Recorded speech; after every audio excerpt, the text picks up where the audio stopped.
ልኮልናል። ረዘም ያለ ሐሳብ ነው። ብቻ ዞሮ ዞሮ ትናንት ምንም አርሰናል አላናደደኝም የሚል ሐሳቡን አስቀምጧል።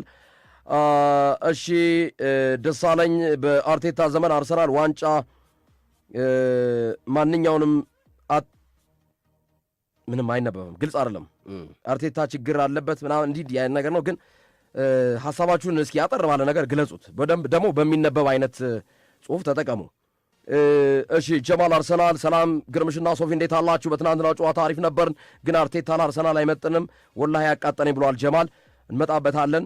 ሰላም እንዴት ናችሁ? ሲዲ ስፖርቶች ድረስ የላከልን አስተያየት ነው። አለፍ እያልኩም ነው የምገልጸው። ነጂብ ቸርኬ ሪያን ቸርኬ ግን እንዴት ሁለቱን ይጫወትባቸዋል ብሏል። ያብስራ አንድ መታወቅ ያለበት ነገር አርሰናልና ሲቲ በአሁኑ ሰዓት ያላቸው ሜንታሊቲ እኩል አይደለም፣ ስለዚህ ሞር ለሲቲ ያደላል ዋንጫው የሚል አስተያየቱን አስቀምጧል። ሰዓዳ አሊ እውነት ለመናገር ለዋንጫው እስኪ አለፈብኝ። እውነት ለመናገር ለዋንጫው እኩል እድል ቢኖረንም በፍጹም ዋንጫ እናነሳለን ብዬ አላስብም። እንደ እድል ሆኖ አርሰናል ዋንጫ እንኳን ቢበላ እንደ ደጋፊነቴ ምንም ነው የማያስደስተኝ ስትል ሐሳቧን ሰንዝራለች። እሺ በጣም በርካቶች ሰላም ብለውናል። አርሰናል ዋንጫ መቼም አይበላም ያለው ባሩ ሳባ ነው። ሰላም እንዴት ናችሁ? ትናንት በጣም ከፋኝ። ፍቅር የላከልን ወይም የላከችልን አስተያየት ነው። ሰላም እንዴት አላችሁ? አርሰናል አመቱ እንደዚህ በድል እያሸነፈ ነው እዚህ የደረሰው። እስቲ እናንተ ልጠይቃችሁ እንደ ሙያተኛ አርሰናል ዘንድሮ አሳምኖ ያሸነፈው ጨዋታ ንገሩኝ የሚል ነው። አርቴታ በአርሰናል የተቀመጠ የሲቲ አሰልጣኝ ነው ያለው ደግሞ ቱራ ቀልቤሳ የላከልን አስተያየት ነው። አርሰናል በጣም አሳዘነኝ የሚል አስተያየትም አትርሳው ልከውልናል። ለቸርኪ ከያማል በላይ የሜሲ አልጋውራሽ ነው። ለእኔ ቸርኪ ከያማል በላይ የሜሲ አልጋውራሽ ነው። እናንተስ ምን ትላላችሁ? ማርያማዊት የላከችልን ሐሳብ ነው። አብነት ግርምሽ በጣም ደስ አለኝ፣ ግን አቻ ይገባን ነበር ብሏል። ኤማሆስ ግርምሽና ሶፊ እንዴት አላችሁ? አርሰናል ከዚህ በኋላ በሰፊ ጎል እያሸነፈ ዋንጫውን ያነሳል እመኑኝ ብሏል ኤማሆስ። እሺ አርቴታ ዋንጫውን ያጣው በቦርንማውዝ ሲሸነፍ ነው ያለው ደግሞ አብዱራማን አባተ ነው። ግን ዋንጫ አጥቷል በቦርንማውዝ ሀፋፍ 50-50 እድል ነው ያላቸው። ድምዳሜ ላይ ሳንደርስ ሊያጣ የሚችልበት በሚል ቢስተካከል ሐሳቡ አርሰናል ዋንጫውን ካጣም እንዳጣ የሚቆጠርበት ጨዋታ የቦርንማውዝ ነው ቢባል ያስማማኛል። ግን አርሰናል ዋንጫውን ያጣው በቦርንማውዝ ነው ከተባለ ግን ገና ስላላጣ ሐሳቡ አያስኬድም። እሺ ከማስታወቂያዎች በኋላ ተመልሰን እንመጣለን። አድማጮቻችን አብራችሁን ቆዩ። ዝርዝር ጉዳዮች አሉ፣ ያልተሰሙ የተለያዩ ሐሳቦች አሉ። የትናንቱ ጨዋታ እንዴት ተመለከታችሁት? እውነት ለመናገር ነው ያላችሁ። ስለዚህ ሰው የተለያየ ሐሳብ ቢሰጥ መብቱ ነው።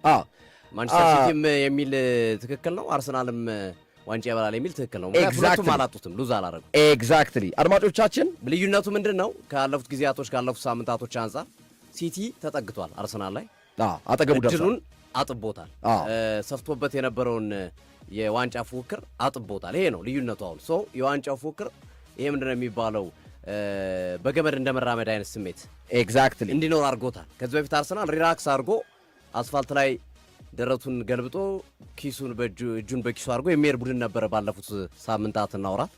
አሁን ላይ ግን የሲቲ አጠገቡ መምጣቱን ተከትሎ ገመድ ላይ ሁለቱም ገመድ ላይ እየተራመዱ ነው። አንድ የተንሸራተተው ቻው አቻውታ የተሸነፈ ቡድን ወይም ብዙ ጎል ማስቆጠር የማይችል ቡድን በዚህ ሂደት ውስጥ እንትን ይላል።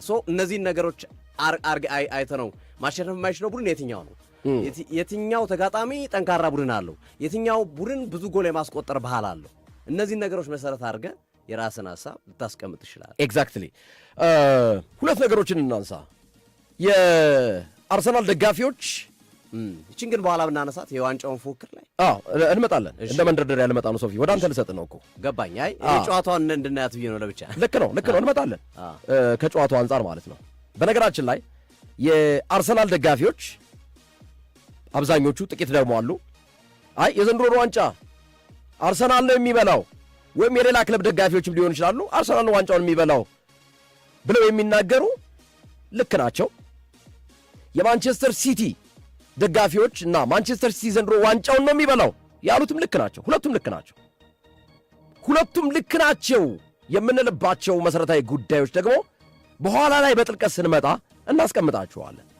በቅድሚያ ግን ትናንት የነበረው ጨዋታ ኢንተንሲቲ ያለው ታክቲካል ባትል ያለው እያንዳንዱን ማንቱማን ማርኪንግ ያለው ፖዚሽናል ማርኪንግ ያለው አንድ እግር ኳስ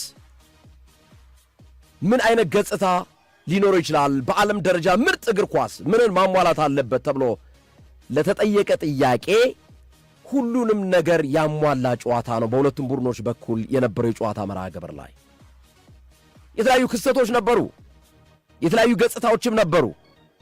በአርቴታ በኩል ወይም በአርሰናል በኩል አውት ኦፍ ፖዚሽን ባልተለመደ ሁኔታ የመጡ ተጫዋቾች አሉ። ሞስኬራ አንዱ ነው።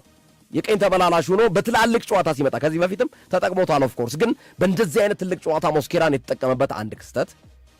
ሁለተኛ አራቱን አማካኝ ተጫዋቾች ባንዴ ደርድሮ አርቴታ ይዞበት የመጣው መንገድ። ሶስተኛ የኮሬስን አስቀምጦ በካይ ሃቨርዝ የገባበት መንገድ በአርሰናል በኩል የሚነሱ ናቸው። በማንቸስተር ሲቲ እና በአርሰናል ጨዋታ ትናንት የተከሰቱ ዋና ዋና ጉዳዮች አሉ። የጋብርኤል ማጋሌስ እና የኤርሊንግ ብራውት ሃላንድ ትንቅንቅ ፍልሚያ። የጋብርኤል ማጋሌስ ቀይ ካርድ ማየት ነበረበት የሚሉ አሉ በአንድ ወገን። ኖ ቀይ ካርድ ማየት የለበትም ብለው ደግሞ የሚከራከሩ አሉ። በምን መልኩ ነው የተከራከሯቸው እነዚህን ሐሳቦች? በሌላ በኩል እንደውም እኮ ከሃቨርዝ ላይ የተሰራው ጥፋት እኮ ኩሳኖቭ የሰራው እኮ የመጨረሻ ሰው ነው፣ ሬድ ካርድ ነው ብለው ደግሞ የሚያነሱ ደግሞ ሰዎች አሉ። እነዚህን ጉዳዮች ነጣጥለን ነው በትናንቱ ጨዋታ ዙሪያ ሰፊ